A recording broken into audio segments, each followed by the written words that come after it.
Bet the Board presents Stay Green.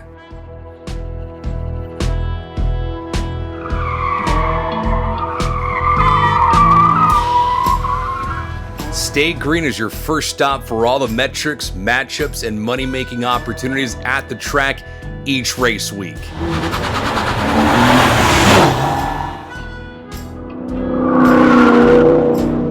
This is Stay Green, the NASCAR betting podcast.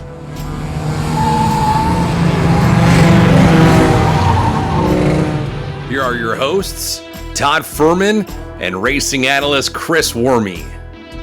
Welcome into the Stay Green podcast, the Bet the Board production as part of the Amazon Wondery Podcast Network. It is Bristol, baby. We're going dirt track racing on one of the great coliseums in all of NASCAR, and we'll give you all of the angles you need to know to make you profitable at the track this weekend. I'm your host, Todd Furman, joined, as always, by professional NASCAR bettor, racing analyst, and colleague on this fine program, Chris Wormy. You can follow Wormser on Twitter at ChrisWormy15. And Worm, were you a member of the NASCAR appeals panel that handed down the Iron Fist penalties for colleague racing earlier on Wednesday afternoon? I mean, I literally told I had this conversation with myself. I will not be fazed by any rulings that come out of NASCAR this week. Like, I didn't want to go there. It doesn't really affect what I do. I don't want to get into the politics of NASCAR. And then when the results of the appeals panel come out, I'm like, what? They did what? Like, I could not believe that Kaulig still gets docked points. And listen, I don't understand this side of the sport nearly as much as other podcasts or other analysts that follow the sport. I do it strictly to make money from a betting perspective. But as someone that actively every day reads, everything on Twitter and everything that I can online to make sure that I'm up to date, I thought that there was almost a 0% chance that Kaulig would end up getting docked points. Let's be honest. These owners don't care about the money. They care about the points. The points are the only thing that matters is points. The points matter. And so when you saw Hendrick get off without any points, it's like, oh, well, that they basically just donated to charity. And I kind of thought the same thing would happen to Kaulig. But then to see them still get docked points, it's like, what? I just don't understand, and I probably never will understand, but man, it was really hard to stay silent on this whole thing. It's so important for teams to that finishing at owner point standing is really, really important. And man, I was I was shocked along with the rest of the Twitter sphere for sure. Yeah, it's all about transparency, and that's something that we often see with NASCAR that's lacking on a variety of things that go on. And look, I understand that this isn't NASCAR handing down the rulings. It's supposed to be an impartial jury of sorts, an appellate appeals panel. I'm not going to claim to know everything that goes on, but the one area where we know it is going to impact us at some point is when NASCAR decides, you know what, we're going to come for our pound of flesh, and we have that race-winning car that gets disqualified in post-race inspection. That's where I'll be rip-shit pissed off that somebody decided to screw with things a little bit. But yeah, you're right. I mean, stuff beyond our pay grade and purview doesn't impact what we do on a day-to-day, but just felt, given that it was the most pressing issue at time of recording on a Wednesday evening, that it bared at least a little bit of mentioning. For those folks new to the Stay Green podcast, we kind of break things up around here. As always, things are time-stamped, so if you want to listen to one section at a time, we understand you all have busy lives and a lot of things going on in your day-to-day. Stage 1, a race recap. We'll cover some of the things that we learned and our takeaways this week as we go back in the rear view and look at what unfolded at Richmond Raceway. Stage 2, about some betting basics this week as we have no marquee guest in the sport. I think you'll all be fascinating as we ask Chris some of the hard-hitting questions about what goes into building a live betting card should you have access to those markets. And naturally, third, and certainly last but not least, a preview for the Food City 250 that'll be raced on dirt at the last great Coliseum in NASCAR. So, Worm, if we hit the rewind button to Richmond, HMS domination continues. No shock there in any capacity, but it wasn't the best HMS car that actually grabs the checkered flag. Kyle Larson, pretty fortunate, good pit stop, is able to erase some of the bad luck that has plagued him earlier. You look at the way William Byron went out there. He had, in my opinion, the best car for HMS. He has Christopher Bell ride up his ass, finishes outside the top 20. But arguably, two of the better cars weren't even from the HMS stables, Martin Truex Jr. and Denny Hamlin, yet they don't factor into the calculus with any top 10 finishes. Yeah, kind of crazy that, like, I feel like right now, Hendrick just unloads. And I guess when I say Hendrick, I guess I mean just Byron and Larson, although Bowman just sneaky great finishes. I don't want to take much away from him. Josh Berry's second with a little bit of strategy. So, yeah. I mean, I can't throw cold water on his performance either in the 9 car. Yeah, that's a great point. I mean, all of Hendrick Motorsports, you just know that you're unloading the fastest. At this point, we have not seen anyone unload faster on ovals. Yeah, you did see Tyler Reddick at COTA, but when it comes to ovals, it's been Hendrick, and that's it. So all of these other teams are kind of playing catch-up. It's like adjust, just to compete at least maybe on the long run. And that's what we saw with Denny Hamlin and Martin Truex Jr. I do think that, Denny Hamlin probably had the best long-run car along with Truex, but short run, it was so hard to get by those HMS guys. You know what? Larson kind of had an up and down day. I think he was pretty frustrated.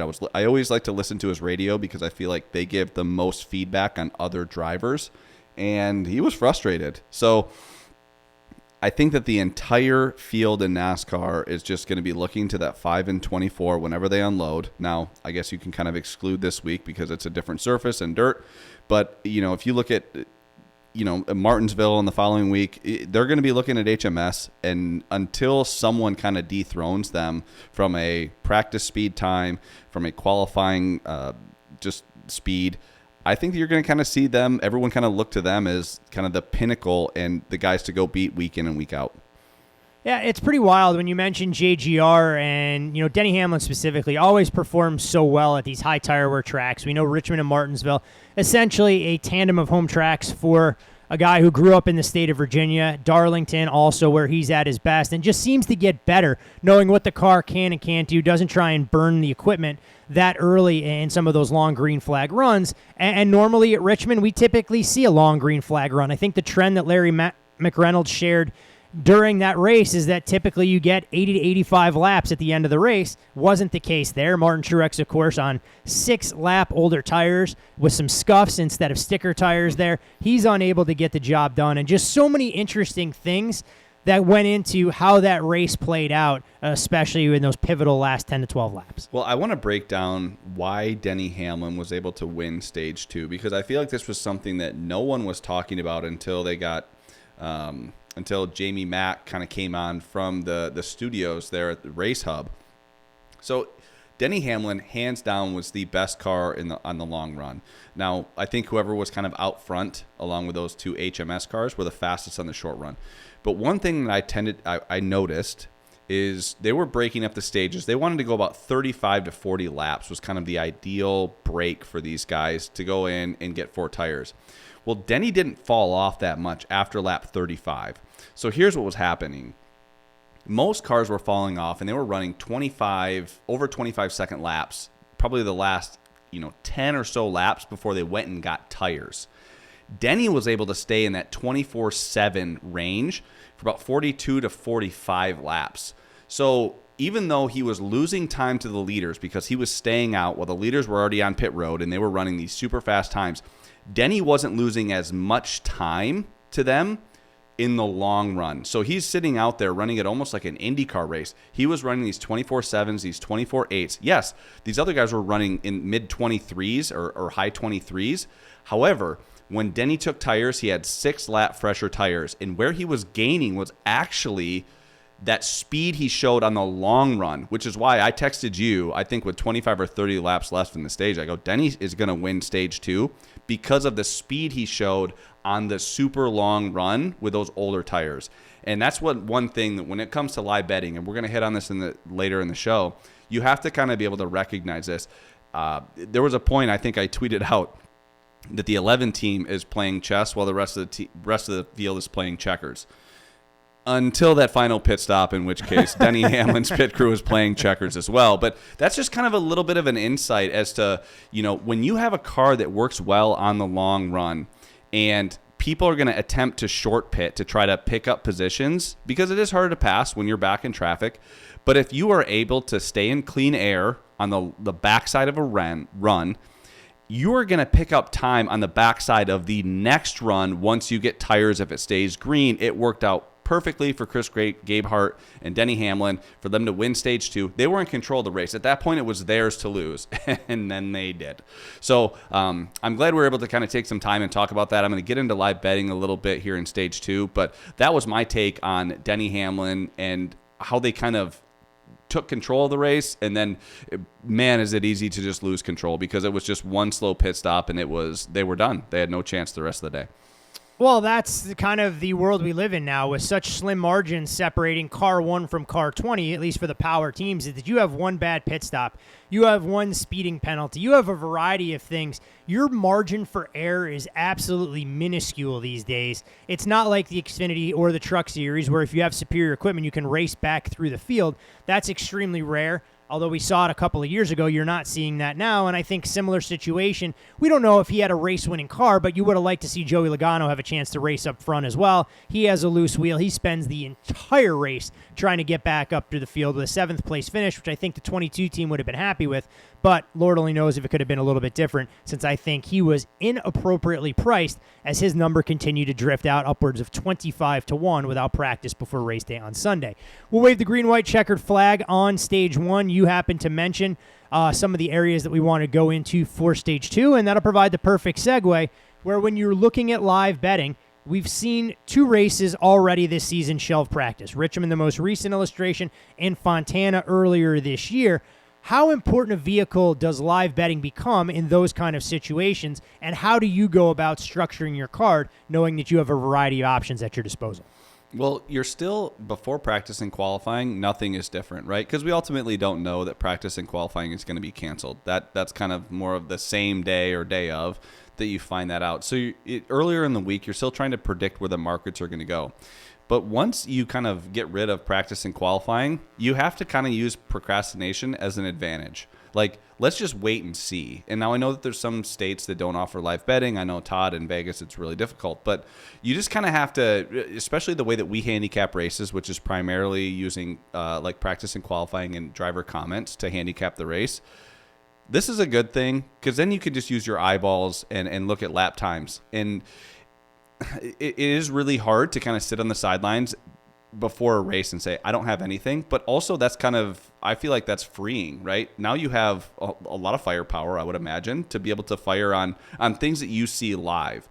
And it changes the complexion of the weekend because you go from like trying to be proactive to maybe just a little bit reactionary. And I know in business and finance, a lot of the times that's wrong. But if you're able to still beat the market when it comes to the pricing that the sports books offer live, then you can still have a profitable weekend. And that's the goal, is sit back, relax, and see who's making up positions early. And that's a great place to start a live betting card.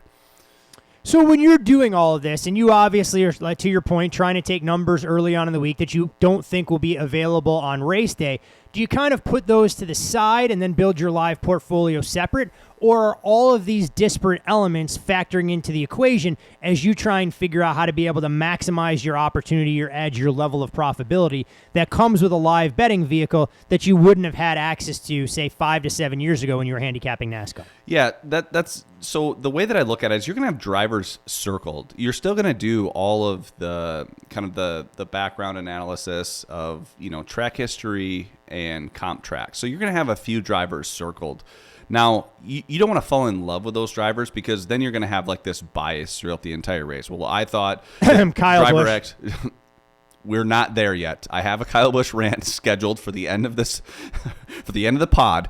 But yes, Kyle Busch is a perfect example. Is you kind of anticipate certain drivers to be competitive in the race or to move up spots, and when they don't, you just can't be married to that. And so it's really important to kind of have a few drivers circled, so that way maybe you're listening to their radio or you're kind of watching their position gain.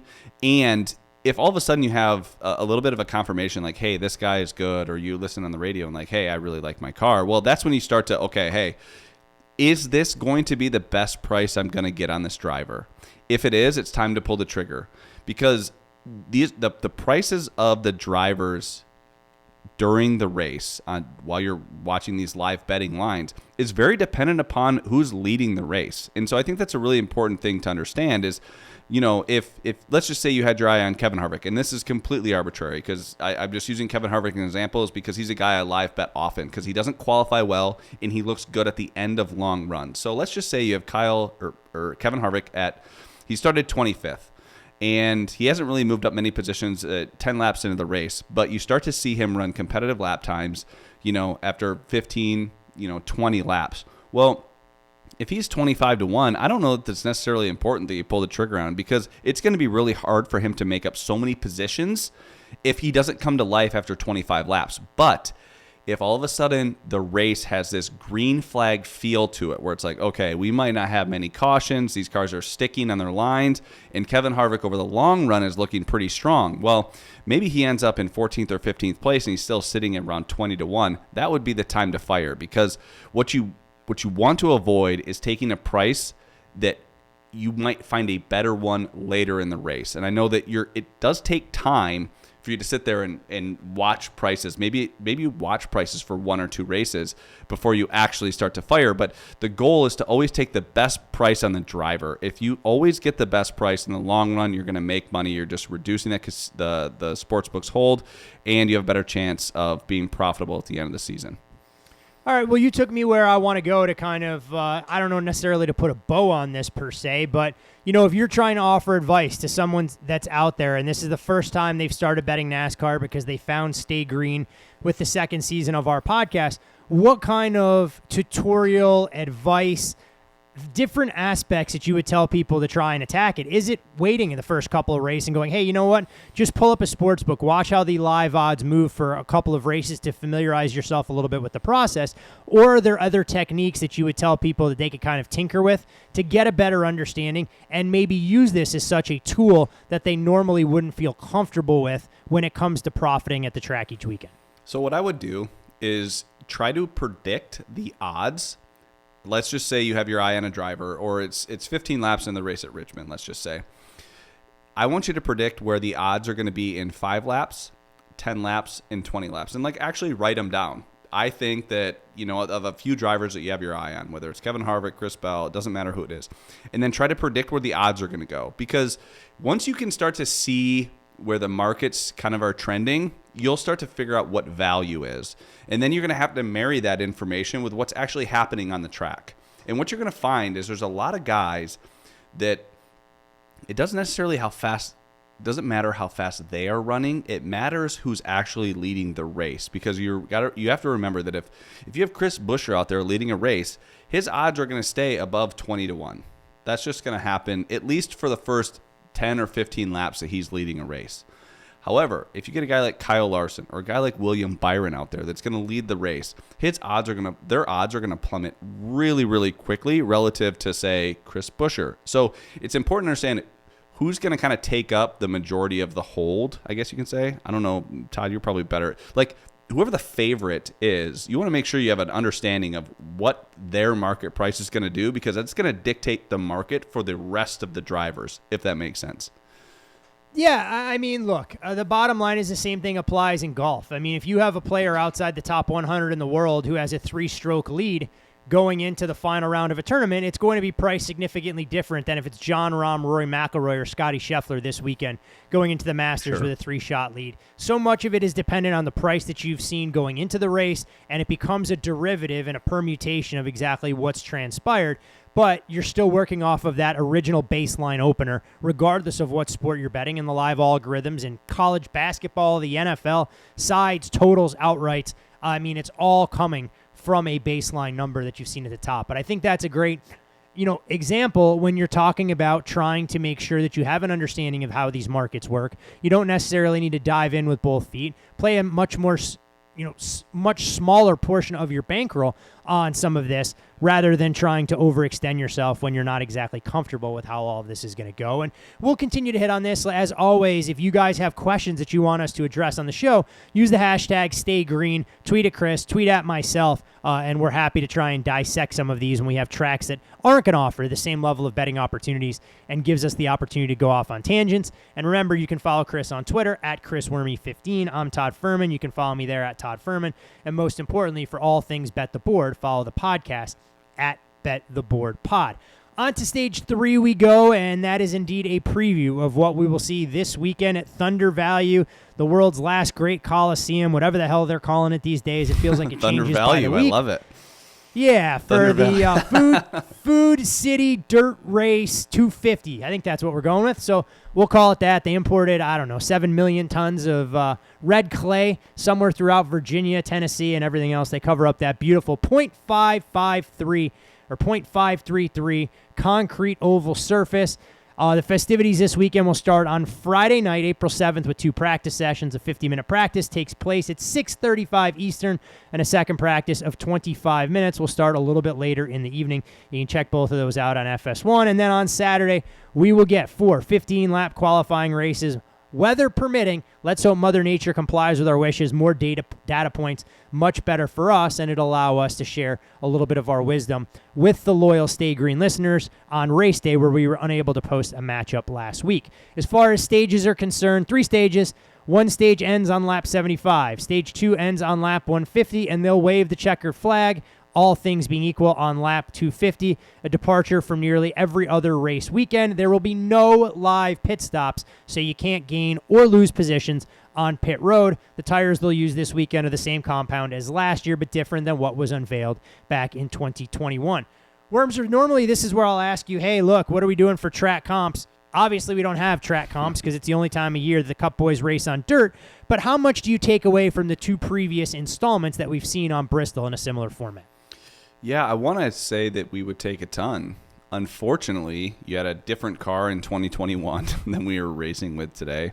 And then last year you had rain, where I would think on Sunday it looks like it's going to be clear. So the racing service with being dirt obviously changes way more than any sort of hard surface, whether it's concrete or asphalt. So I think that the weather will play a big part in it. And the other thing too is, let's just say, you can race in the rain on dirt, and we saw that a little bit last year, but you can't have cars sliding down the track. But the moisture changes the track drastically. So last year we saw everything was primarily wet, and you saw certain drivers that excelled with that. The year before it was primarily dry, and during the day, the problem with that, couldn't see. So as much as I want to say track history is really important, I think you just kind of really have to take a step back and say, like, okay, what drivers actually were able to make up spots? And that's kind of where I'm starting, my handicapping for the week, is what drivers just made up spots in both races. But I'm actually putting more weight on last year than I did 2021, just because the car is completely different from 2021. So that's kind of where I'm starting. And then from there, we can get a little bit deeper. Well, I mean, you mentioned last year, and it was Tyler Reddick and Chase Briscoe that were racing for the win. Chase Briscoe ends up wrecking them both, so the finish is not indicative of the kind of cars they had. It allowed Kyle Busch, then driving the 18 for Joe Gibbs Racing, to skate between them and grab his only win of the 2022 season. The winner of this race has started 10th and 11th, so it's not as though starting on the pole or on the front row has really paid dividends. And when you look at yellow flags being a very real thing on your Easter Sunday, well, they're going to play a role. There were 10 for 39 laps in 2021, and last year 14 cautions for 82 laps. You mentioned drivers, those that could pass, and we can start with a team that has showed consistent speed, and then we'll get into some of the individual drivers. That, of course, being Hendrick Motorsports. 2 years of the Bristol Dirt Races. Hendrick's 5 top 10 finishes are the most in the series. Last year's race saw Kyle Larson win a stage and finish 4th. Alex Bowman placed 6th. Chase Elliott 8th. He, of course, is still out. And the inaugural running in 2021, it was William Byron finishing 6th and Chase Elliott finishing 10th. But you know what, Wormser? Kyle Larson. He opens as the favorite this week, most books, 5-1. Arguably the top dirt racer in the game, but crazy to think he's 0 for 2 here. I know when they went to this format, the first thing that we thought is, hey, this is going to play right into Kyle Larson's hand. Just pencil him in for a win right off the bat. He did start on the pole in 2021, then finished 4th after leading 27 laps last year. 5-1. I mean, look, Kyle Larson could go out there and have a rocket ship. I can't see this number moving a ton before they drop the green flag on Sunday. Yeah. I mean, let's just remember that they remake this track every year.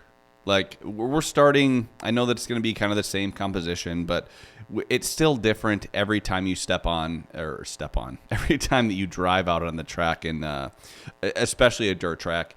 Now, you and I both thought like that Larson was just going to kind of run through the field, but what we kind of noticed is it takes a little bit different style of driving these stock cars to the front. And we've seen other drivers probably do a better job of passing than Kyle Larson. Now, Kyle Larson should be the favorite in this race. He's had a ton of speed early in the season. So if you're just looking based on like recent form, okay, Kyle Larson is a great decision early in the week. However, let's just say Kyle Larson goes out there and runs a good qualifying time and ends up on the pole. I still don't see him dropping much below 4-1. So at this point in the week, I would say let's just sit back, relax, and I would much rather hammer Kyle Larson at a 4-1 price, knowing he has a great car, versus taking this 5-1 that we would consider value. I just don't think that it's there at this point in the week. All right, well, let's look at some of his teammates then right now as we continue this exercise. And, of course, we can start with William Byron, who has been the best driver and most consistent, at least in terms of having race-winning speed each week throughout the season thus far. He's priced right around 12-1. And when you look at how he's performed 6th and 18th at Bristol in the past 2 installments, do you believe he's a guy that we can get value in? Not an extensive dirt background by any stretch, but feels like a guy who's obviously coming of age right before our very eyes. If there's a track that actually takes away this HMS advantage that we've seen clearly week in and week out, it's here, right? You're feathering that throttle on and off. Listen, I have like a note that says like, I don't like William Byron, but then again, I didn't like William Byron at Phoenix or at Richmond, and he performed really, really well. So I still think 12-1 is too short. And I just can't imagine a world where he goes off at like 8 or 9-1. I think if he does, he's going to be way overvalued, because the only guys that have really made passes on this track consistently are dirt guys, and William Byron's not that guy. So he does have the e-racing background or iRacing background. So it's not like he has this extensive dirt background like some of the other guys that we see in the Cup Series. At this point, I am not high on William Byron. But also, you see a price at 12-1. We're not going to see William Byron open 12-1 anywhere outside of super speedways. So the other thing, too, though, he's a great driver, and I would not be shocked if he went out there and led laps and was competing for the win. But at this point in the week, I am still not interested in him at all. Well, Byron doesn't have a dirt background, but his teammate Alex Bowman does. And you look at Alex Bowman priced at 20-1. Bowman this year, I mean, I was blown away running some of the numbers. Average finish so far this season, 7.1. 6 top 10 finishes, leads the series. And you look at some of his results, 5th at Daytona, 8th at Fontana, 3rd in Vegas, 9th in Phoenix, 14th in Atlanta, 3rd at Coda, 8th at Richmond. He hasn't had necessarily what I would call race-winning speed, but he's not making the costly mistakes that is allowing him to get these finishes in top-shelf equipment. And obviously, with his points being reinstated, he has a target on his back as he continues to lead the series. Yeah, he's very different season from the 24 and the 5. I mean, Alex has just kind of gotten it done, for like a lack of a better phrase. He just hasn't made any mistakes, like you said. And, the speed is there. The one thing about Alex is if he gets a chance to win, he can win. However, he's okay with like a 6th to 8th place finish or 6th to 10th place finish if his car isn't a top 3 or top 2 car. So I I just can't see him battling it out for the win. I do understand that I would not argue with someone if they said they really liked Alex Bowman at 20-1, just because he's going to be there. He's going to run a solid race. Now, he just hasn't had that race-winning speed, so I think I'd rather look to other markets, maybe top 5 or top 10, instead of this win market, just because I just can't see him kind of driving up through the field and laying down fast laps without, maybe getting past late. I just don't see it with Bowman, but I would look at other markets because I do think you can make money on this driver right now.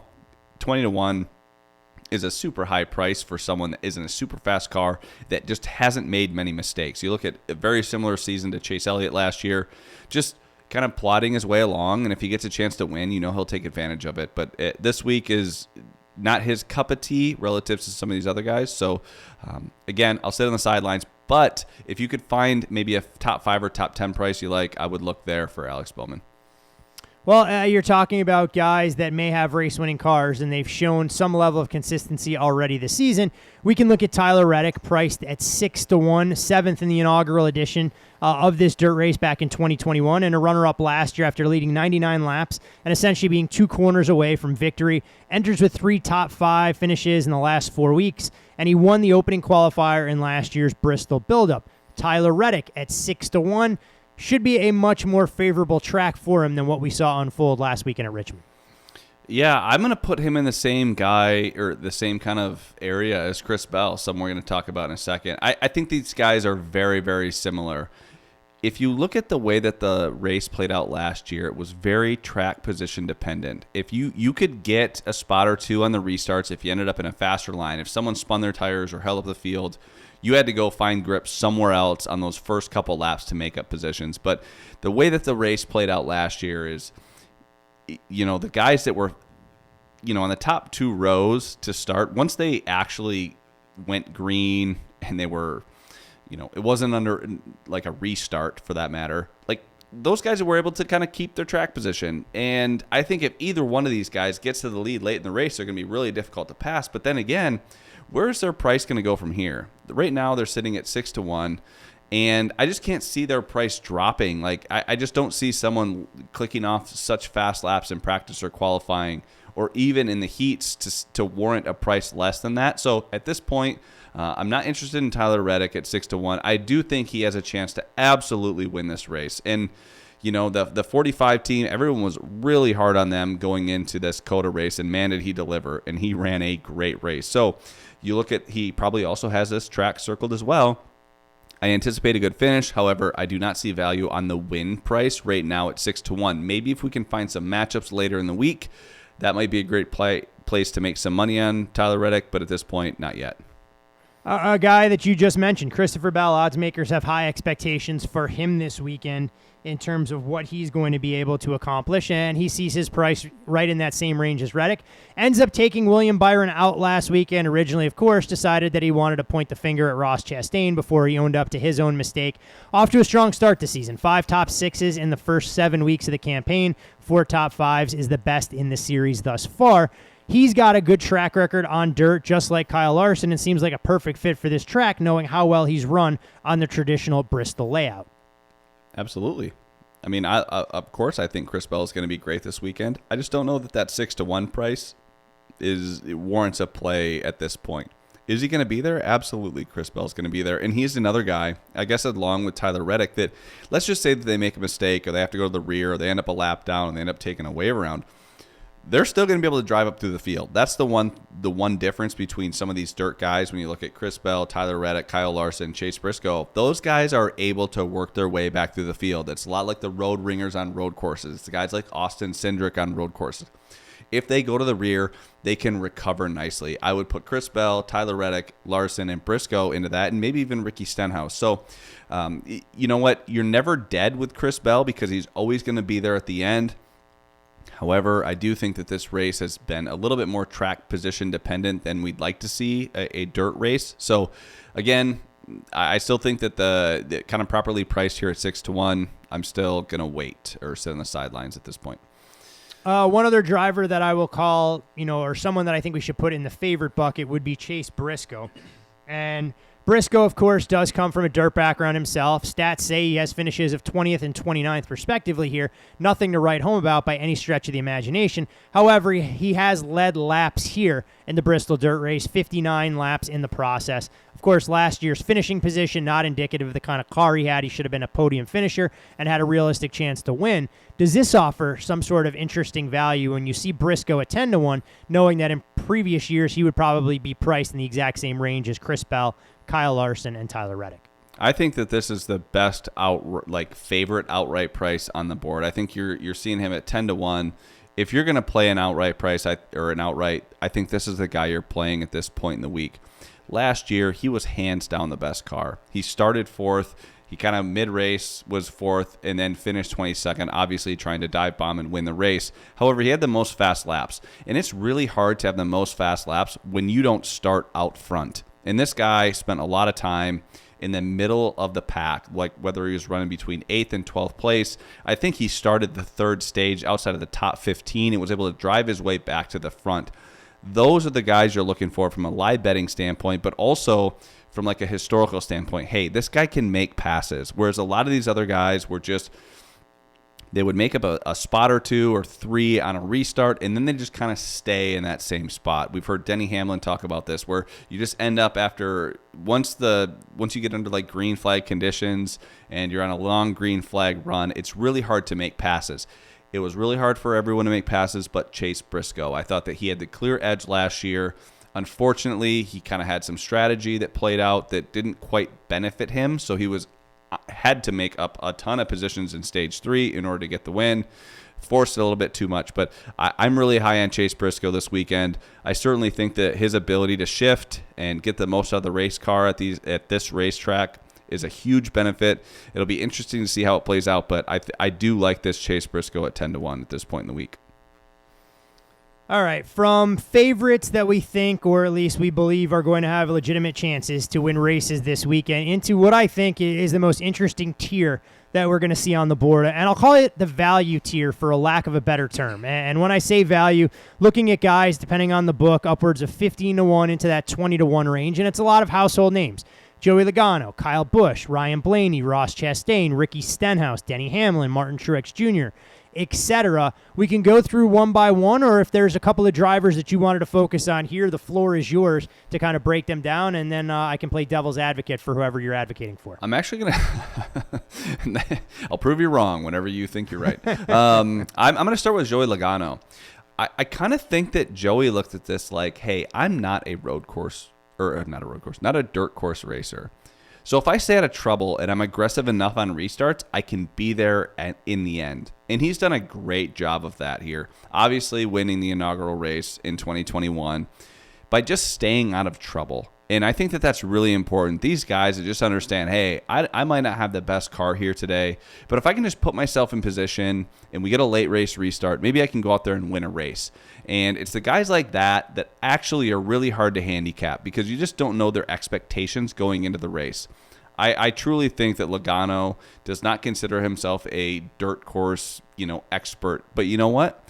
He has some great finishes. The only guy that's finished in the top 5 in both races. He has a great average finish here. His average finish is 2. So I think that Joey has a great mindset going into the week. I do not think that he's going to go out here and dominate, but he's just going to kind of be around. And I don't think that there's anything wrong with that when your expectations are super low. Let's just say he thinks he's a 10th to 15th place car. If he can finish in the top 10 or 8, he's going to be really happy with that. So I think that mindset's really, really important. And Joey just has done a great job of just getting decent finishes here. He's not comfortable, so you know what? Get a top 10 and get the hell out of town. But if the opportunity presents itself like it did in 2021, go out there and win the damn race.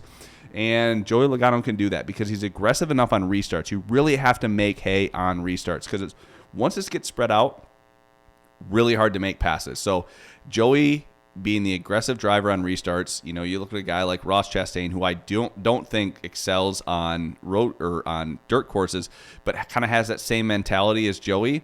Those guys tend to work out here. They're going to get a chance. They're going to be in the mix, and I certainly think that Joey could find himself, in the top 5 late with maybe a chance to win the race. Can I interest you in Kyle Busch in that 16 to 18-1 range? Okay, Ryan? I just have Kyle Busch rant is my only notes right here. This is the perfect opportunity to try and rant about Kyle Busch because I think a lot of people are excited about how he finished last year in this race, but I didn't think his car was that good. None of the metrics suggested he should have won the damn thing. He was around. I mean, obviously he was you know what? I actually think he had a decent car last year. Not anywhere near the dirt racing guys. I think he had this Logano kind of thought process of, hey, I'm not a great dirt track guy, so I'm just going to kind of take what it gives me, and if I find myself there at the end, great. But this guy outside of Fontana has been nothing but a disappointment in my eyes. You look at Daytona, yeah, he could have won Daytona, whatever, that doesn't count. He wins Fontana, he goes to Las Vegas and was average at best, and then had an average finish, a finish of, 14th? Then he goes to Phoenix, a place where he's notoriously great, looks like trash in practice, speeds on pit road, and honestly gets lucky to finish 8th. At this point, I'm like, oh, he's still going to win 2 races. I'm really high on this guy this year, but I think I'm a little too biased because you look at Atlanta, also a throwaway. Coda was a really, really good race, but he did use a little bit of strategy to find himself in kind of the top 4 late. Was he good? Yeah, but was he a top 3 car? No, absolutely not. Then you go to a place where he's won 6 times in Richmond. He's 27 top 10s in 34 attempts there. He finishes 14th, and that was a gift. I think that he was like an 18th place car. This 8 car, I was super high on it after the win at Fontana. I was super high, obviously, all off season. But they have just not unloaded well at all. And I'll tell you what, if they had practice and qualifying at Richmond, I would have faded the hell out of this guy.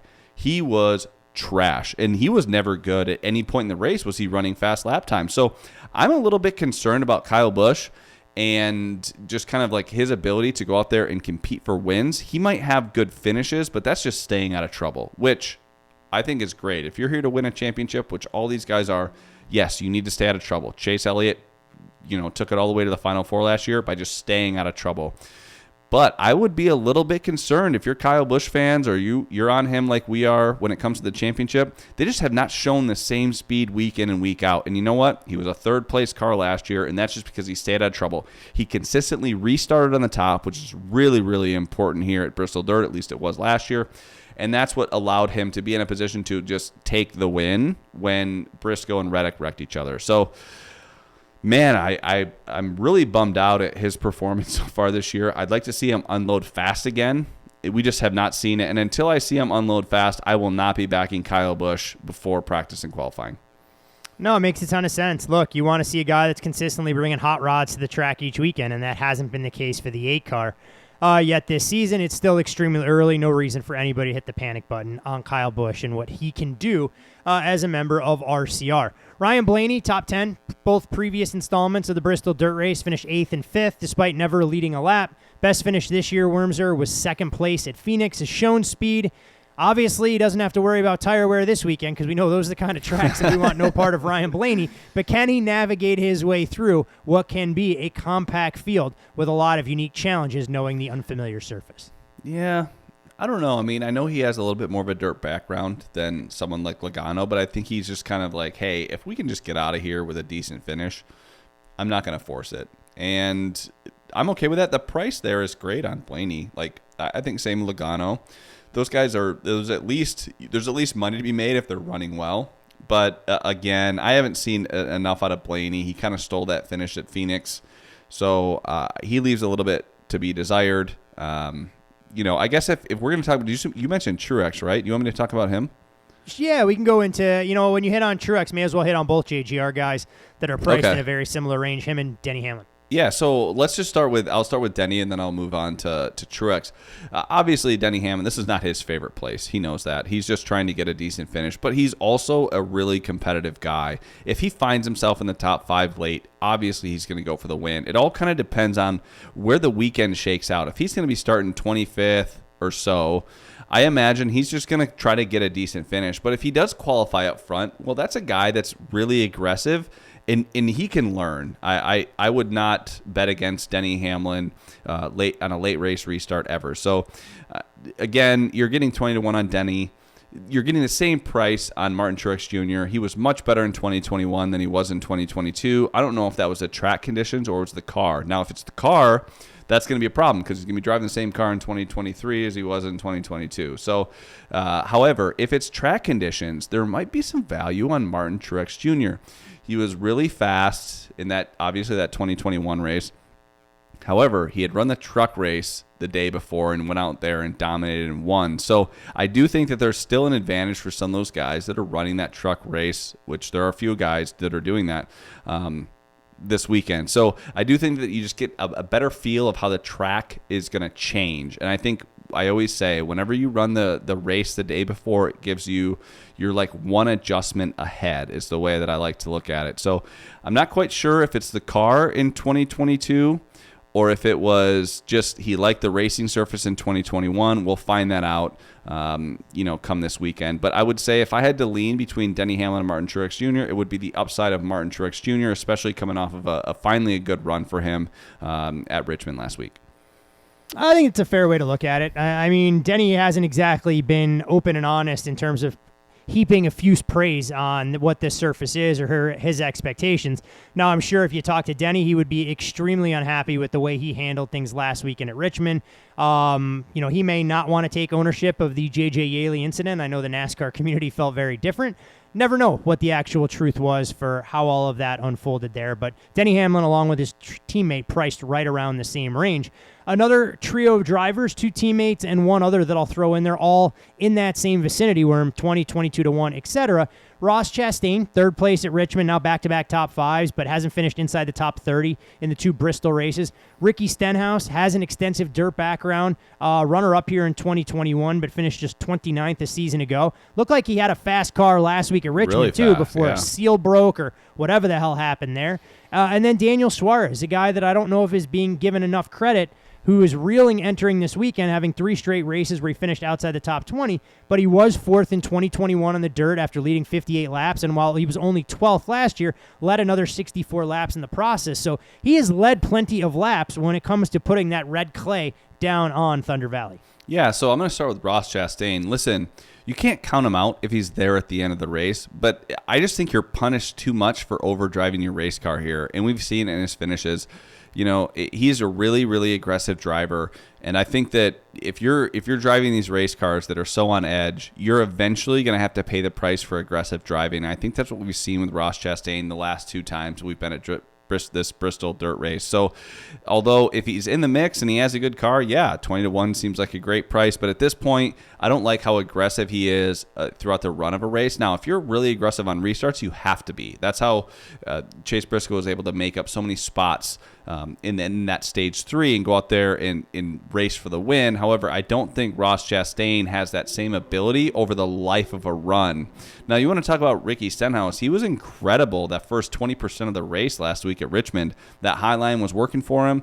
The other thing with him is he's just a really aggressive driver that just hasn't kind of gotten the finishes at this dirt track that I kind of expected him to get. He does have the 1 top 5, but that was, a different race car. So we're here to find out the difference of the track and the race car. And I think that, if Ricky's competitive this week, he'll be up there and he'll be strong, contending for the win. However, I don't think you're getting rewarded with that 20-1 price. I'd like to see him maybe upwards at 35 or 40-1 before I'd pull the trigger on him.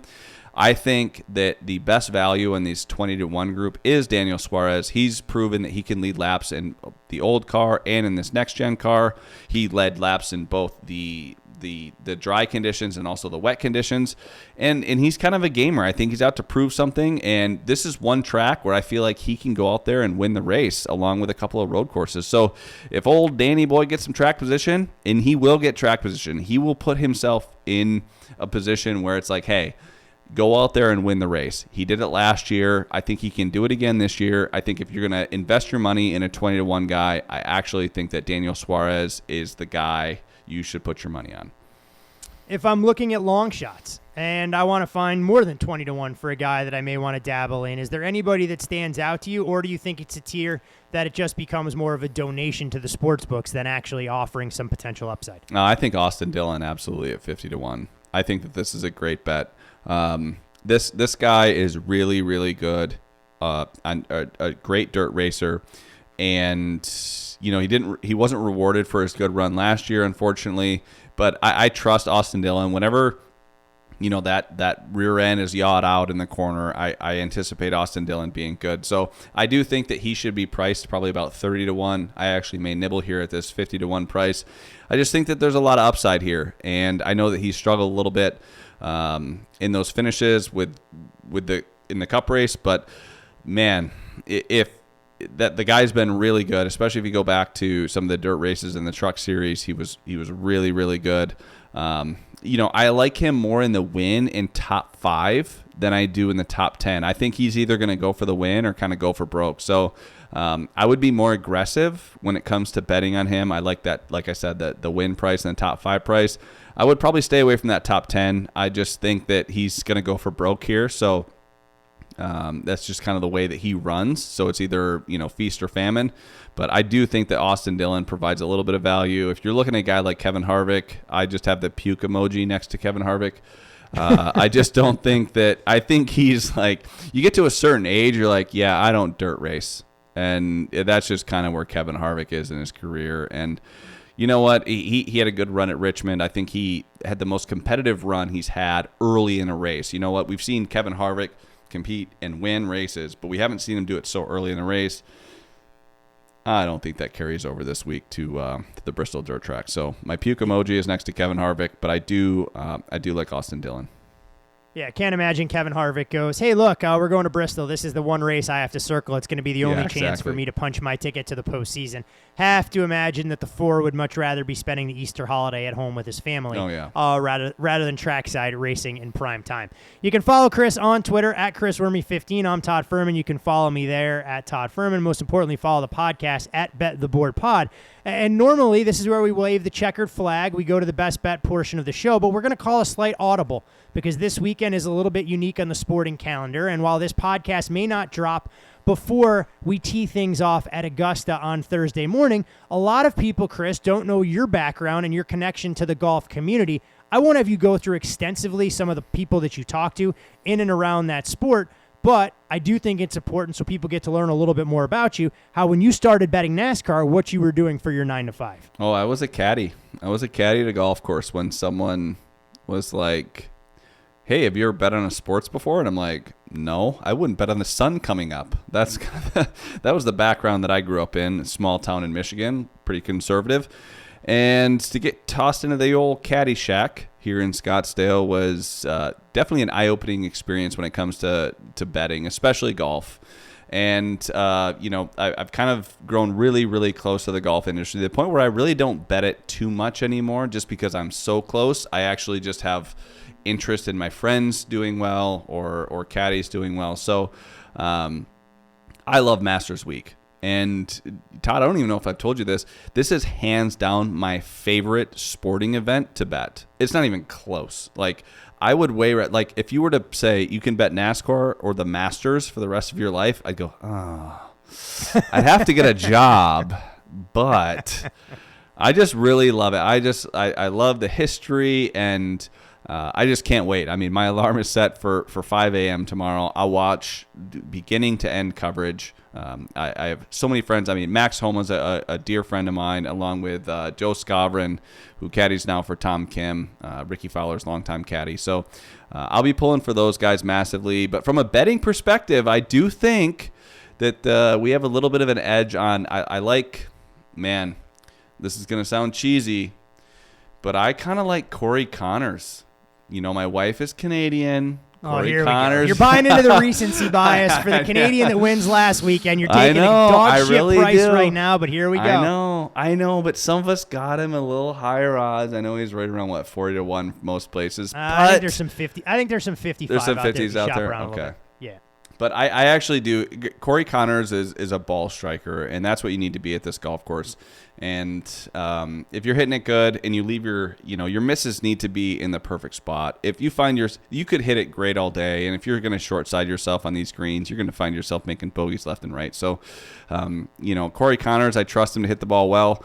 Just a matter of, is he going to miss in the right spots? But I do think that there's a little bit of value on Corey Connors. I was pulling for him to not do well last week just because I thought that there was going to be value. However, that turned out to not be the case. Played well, but yeah, I mean, it takes a lot out of some of these guys when you got to go a full 72 to try and win the week before rather than just tanking to miss the cut.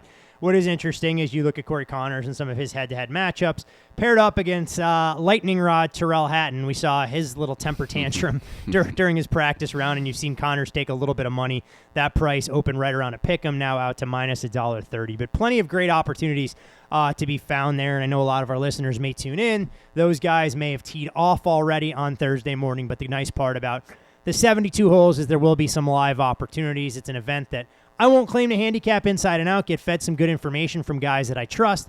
I'll have a little bit of skin in the game with some numbers that are out there, and couldn't even tell you right now if I look at my portfolio who I actually want to win the damn thing. Probably won't do that until Sunday. Figure out my rooting interest, and I go, wait a second, I got a shot to win one or two of these things. The one position that I did take personally, laid a short price on, or what I thought was a short price on Rory McIlroy. I know a lot of people talking about Rory winning outright, but I think there's a lot more win equity in his top 10 market, right around minus $1.30. So felt more comfortable attacking a guy that I think can don the green jacket and complete his career Grand Slam. I know people go, wait, you laid a price in a top 10. Yeah, I missed the outright there. I'm not taking 6.5 or 7-1 that's widely available. Can't do that. But I can get a little bit of exposure there. So should be a fun weekend for sure. You can watch them put the green jacket on the next Masters champion at Butler Cabin, and then flip on over and watch the dirt race at Bristol, which leads us to the most important, well, for some people, the most important, best bet portion of the program. And we know we talked about the unpredictable nature every now and again on dirt and some of our pre-week stuff. It's been hit or miss. We can still rest on the laurels of Corey LaJoie and his top 5 finish at Atlanta. Last weekend, we split with top 10s on Kyle Busch, albeit having to lay a price there, but Alex Bowman gets us home right around even money. Where are we going this weekend before we see the cars on the track Friday afternoon? Well, we're going to stick with my dirt track boy, Austin Dillon. At the Canby Sportsbooks, he's plus 220 for a top 10. I think that's a great price. I think that Austin Dillon could kind of be a top 5 guy. Actually, you know what? I'm going to stick with a top 5 price on Austin Dillon. What am I thinking here? I just had said I don't like him top 10, and then I just went straight to the top 10 prices. I like Austin Dillon top 5 at 7-1. I think Austin Dillon can contend for a win. If he's up there, he's going to battle. And I certainly think that it doesn't matter if he qualifies deep in the field and struggles early. I still think late in the race, Austin Dillon can be there at the end. If you look at his brother, who ran well last year and has been terrible this year, is only plus 850 for a top 5. So if you're going to give me, a dollar and a half better on Austin Dillon, the way that car's run this year hasn't been spectacular, but I'm telling you right now, Austin Dillon can be there. I like that 7-1 top 5 price on him. Look at that, betting the 3 car. So you're abandoning your relationship with his teammate in Kyle Busch at RCR, given his poor performances. And we're now flipping over. So I'm not quite sure what kind of terminology we want to use here for this complex love triangle that's been created for you and that fine race team. But let's hope Austin Dillon can pay dividends, and we'll see that race car, or the 3 car, racing in the top 10 and ultimately the top 5 from start to finish Sunday afternoon. Want to wish all of our loyal Stay Green listeners the happiest of Easter holidays, if that's what you celebrate, or for those folks that don't, a happy Passover and anything in between. There's nothing better, Worm, than me spending the first night of Passover here, munching on some matzah, talking a little bit of NASCAR. A real throwback to exactly what my rabbi and cantor would have been proud of when I was a bar mitzvah age nearly 30 years ago at this point. Yeah, well, hey, cheers to that. So we do what we can, but best of luck for all of you out there wagering on wherever the betting board takes you. Should it be the Masters? Should it be Bristol? Most importantly, though, with an Austin Dillon top 5 ticket in hand come Sunday afternoon or evening, we'll see you at the window.